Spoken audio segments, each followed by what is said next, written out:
Alright, today I'm going to teach you guys how to do a render in 4D cinema because not a lot of people use it. I do, and I thought for the people that do use it and aren't comfortable with releasing their stuff because it's not turning out good, I thought I could give you something release worthy. So first thing you want to do is click the link in the description on this render scene that I got from one of my clouds. All we have is a seamless backdrop. First thing you want to do is go to merge whatever bike you're using in the folder you have it in. So like whatever bike you're using. I'm using Jay's KTM because actually the first thing you'll start out with is putting the bike stand. So we'll open up the bike stand. You'll want to go merge, open the bike stand, just hit OK. And it starts out actually super small. So to get that bigger, you want to go to this and scale. You don't want to use this because then it just stretches on those accesses. So control control Z to go back. Then you want to go over like the side and just slide your mouse up until you get the right size. So right there is good enough. Maybe a little bit bigger. Yeah, right there is good. Okay, now you want to rotate it 90 degrees, so you want to go here, go 90, apply. But also you want the height to match this height. So you want it on the y-axis by 1.986. Sorry, I have dyslexia.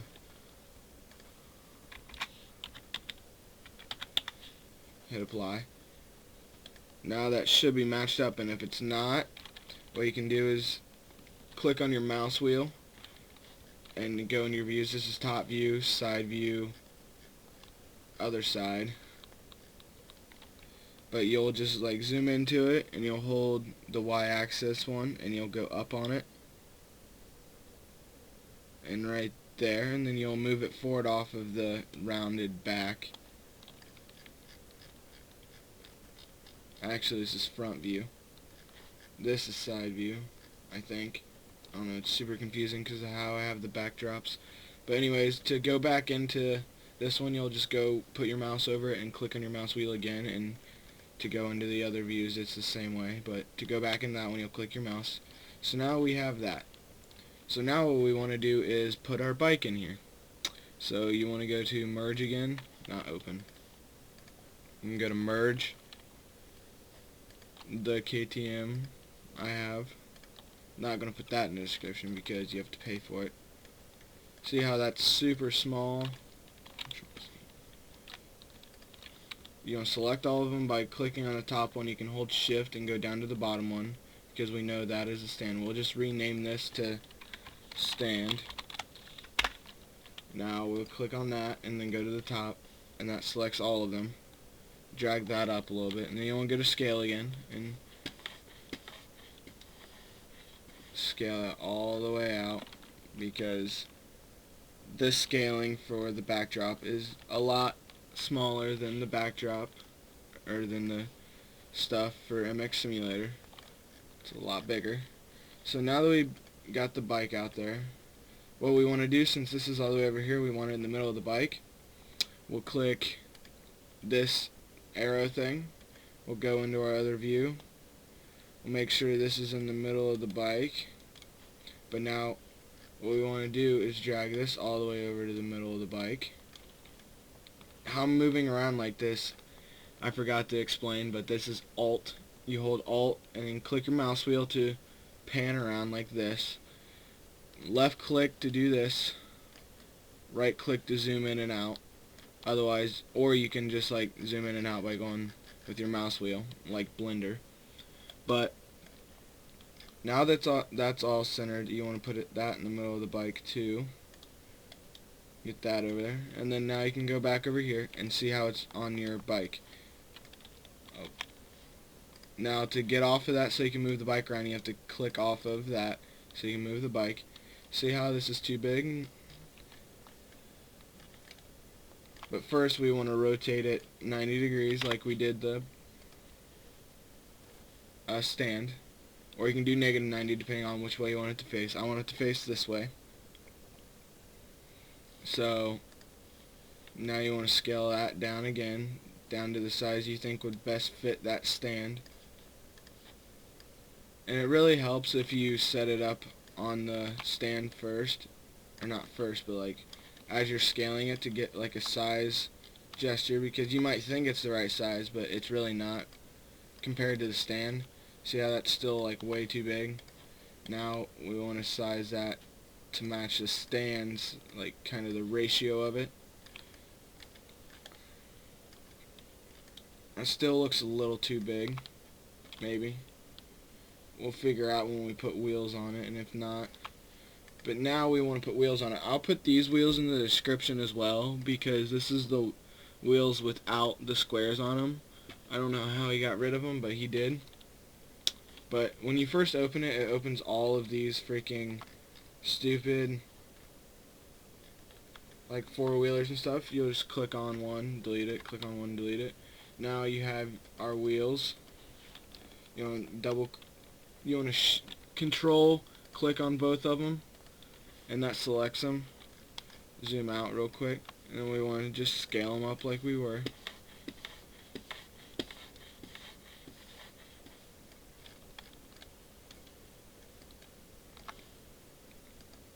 Take the front wheel first, size that all up. You want to rotate that 90 degrees as well.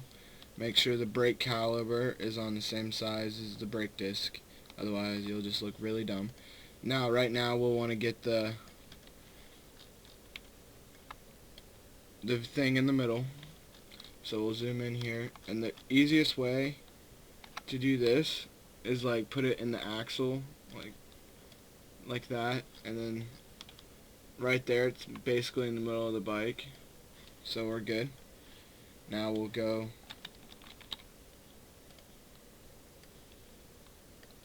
and put it on the bike. Notice how it's way too big and it's not even all the way on there yet. So we'll go scale that down a little bit. About right there looks good. Maybe a little smaller. Right there. But now we want it to be on the axle and behind the brake disc. So right there we got it behind the brake disc, but see how it's not on the axle? We'll just move it onto the axle more. Put it like in the middle of it. See, now we have our front wheel on.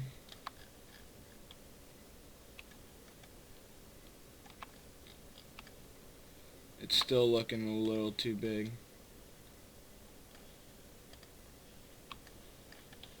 Now there we go.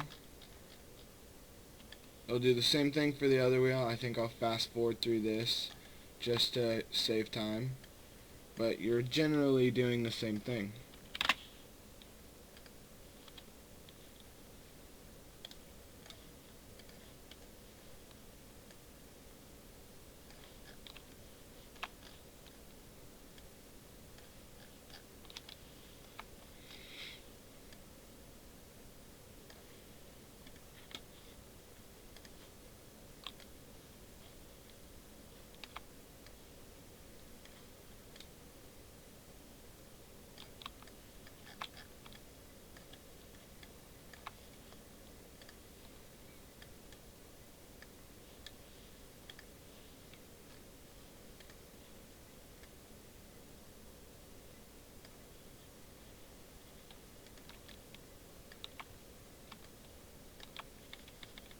Okay, now we're back with the sizing of the wheels.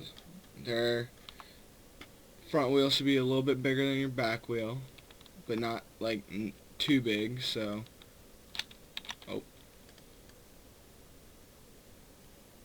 not like that, but like more like this. So there, your wheels set right. Now here's where we want to start texturing.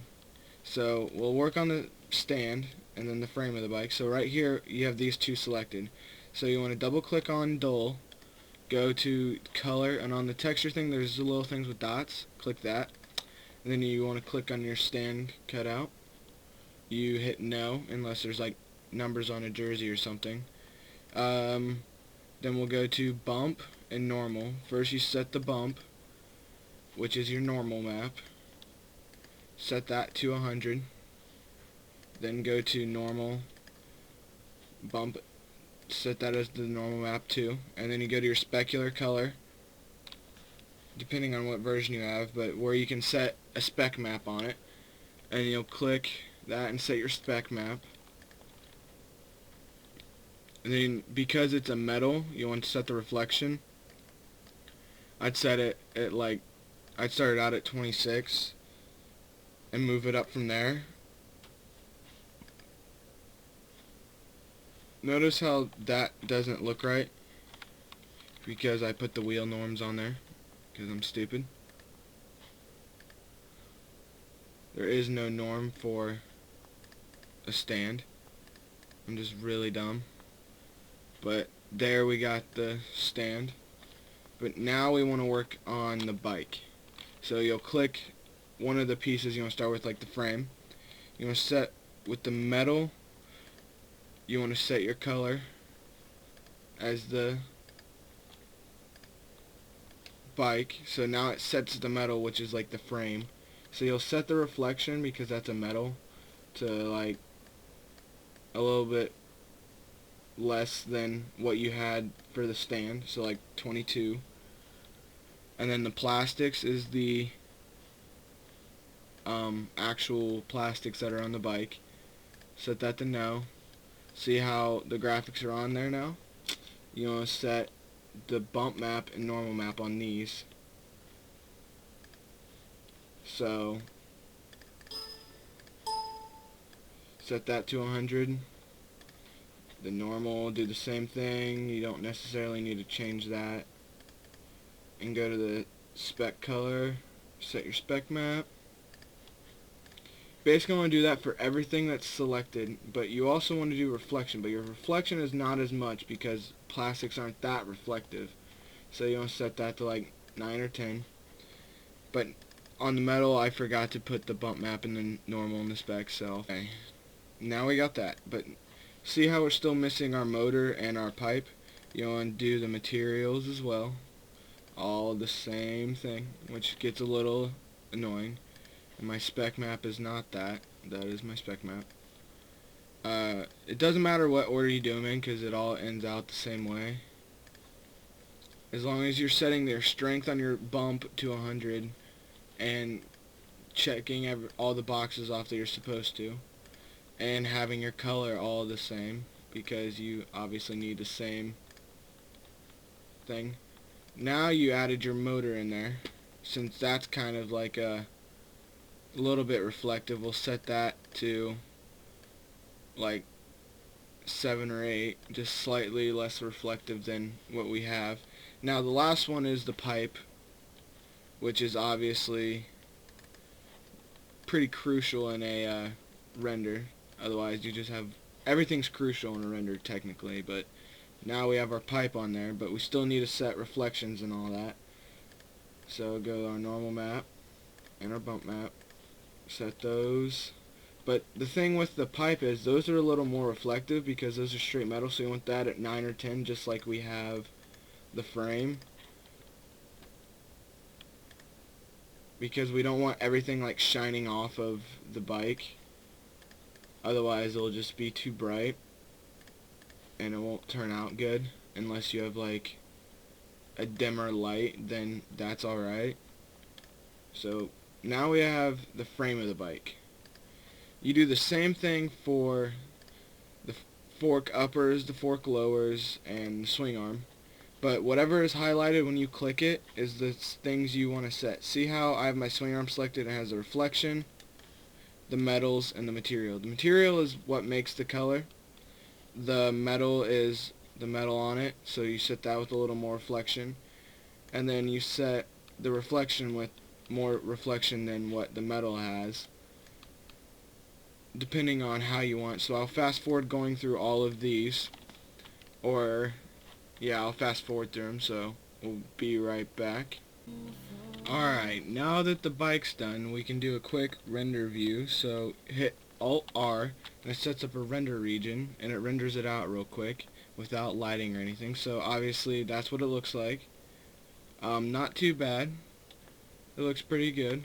And then hit Control R or Alt R away again to get that away. So now what we're going to do is the wheels. So obviously the wheels selected right here. So we go color, whatever wheels you have is saved as a PNG from the templates. I'll put the templates for like the wheels in this matrix stand in the description because I have the ability to do that, but I cannot put my KTM because I paid for that, and it's private unless you pay for it. So do all the same thing for the wheels, and especially the bump map because that's obviously a big deal, and the specular color, all the same thing.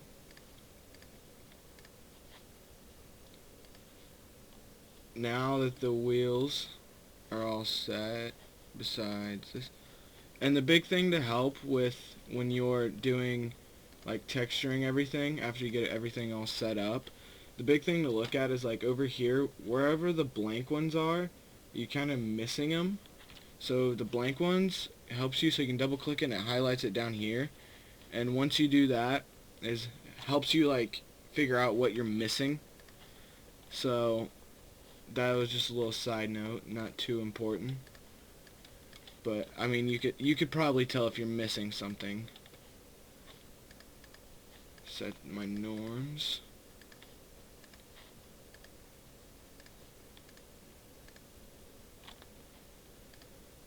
Now everything's all set up on the wheels. We can hit Alt R again and check our preview. Looks pretty good. I mean, right now, for render purposes, how we're gonna set this up is we're gonna set our wheel and rotate, move the camera over, look at the angle of how it's setting. We're gonna turn the bars. Turning the bars is a pain because it sometimes can re-angle how you have it, so you gotta like account for that. There we go. Because we'll probably have the camera angle like right here. So Alt R again, check how it looks. Looks pretty good. Now here's where we're gonna add our lights. So hit Alt R, get rid of that. And you want to go file over here, merge objects, and I'll have all the lights that I'm using. So we want to set up a point light. It doesn't matter which one, top or light, because we still have to adjust it. So see how the light is down. We want to come up here, and then we want to resize it to set the point on it, because then we set it more towards the front.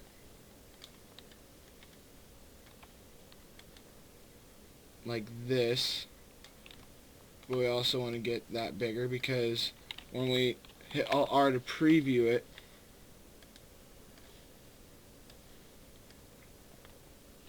it's going to take a little bit longer because of the light.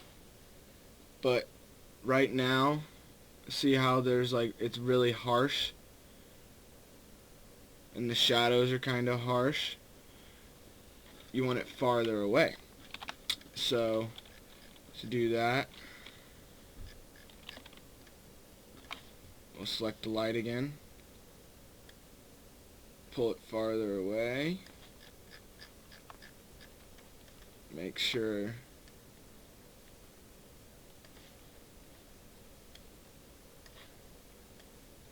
I actually want it kind of far away, otherwise it gets really harsh. Now we hit Alt R again, check it out. Looks pretty good. We'll obviously adjust the camera angle to make it a little better.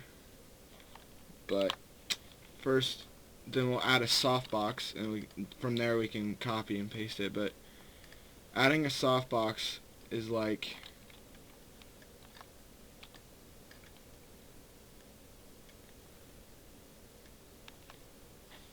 okay, now we'll add, after adding the softbox, we'll drag it in the front, more of an angle on it.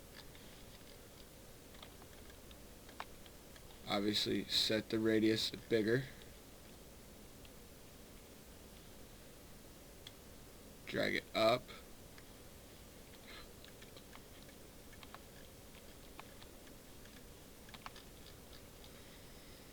Now we want to rotate it on the red axis to angle it towards the bike.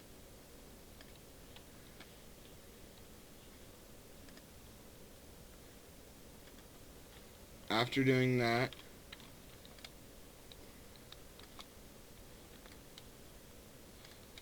we realize that it's not facing the bike, so you can't really see it on the bike. So you rotate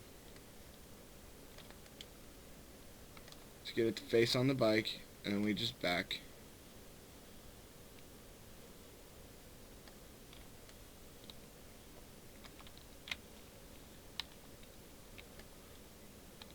I don't even think I have it facing it. That's funny. Yeah, I do. The softbox is facing it. So then we'll go here. But on a softbox, you want to make sure that you gotta, when you click on it, it shows up this, click details, click uncheck show and render. Otherwise, it'll show a big old box in your render. Unless you're setting up a render where you want to see the light source, because then it sets it all up like that. But now we want to hit Control R, remove the, or Alt R, not Control R, remove the render view. I'll fast forward through this to where it's actually rendered out.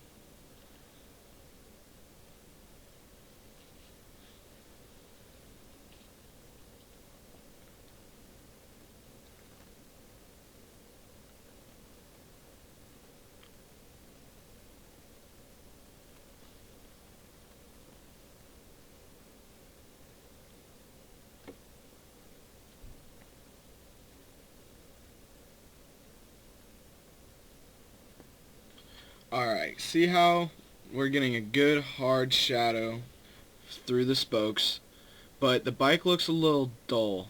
So we're going to have to go back into our reflections and fix that, and same with the stand. So I'm going to fast forward through that while I fix it. Okay. Alright, now we're all set up like that. And now we want to set a camera. So go here, hold down, and then it pulls up this little side tab, and then you can go camera. Now, to go into your camera, there's a little thing right here, and it sets your camera. So setting a camera is all about angle and everything. So if I wanted to go from this angle on the bike, after setting all those cameras, I would have to add another softbox, maybe, depending on how it looks. So we'll render that out real quick.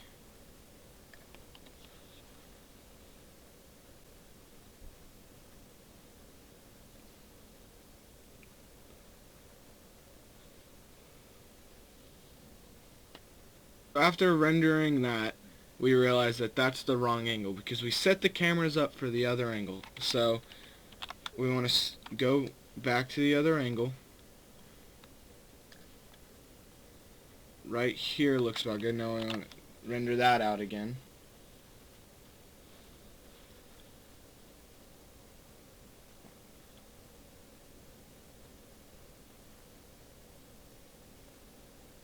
Everything looks pretty good. The shadows look good coming off of the stand. You even see the shadow through the holes. It's all looking pretty good. Now go into your render settings and just match mine. Your output you want in pixels, 1280 by 720. That's all good. Then how you save it's all up to you. I like PNGs. 8-bit name doesn't matter. Doesn't matter where it saves because how we're doing it is different. And you can copy this, but yours might not be the same, but copy this, pause the video, do whatever. Your stereoscopic. You want to set our, we want to go to effect, maybe, if they don't have anti-aliasing, I forget. No, that's something else. Well, that's for that's for my graphics card. Oh, that's funny. Anyways, all these are just effects and stuff. But since you copied, oh, there's my anti-aliasing. Duh. You want best anti-aliasing. Go 2x2 by 16 by 16.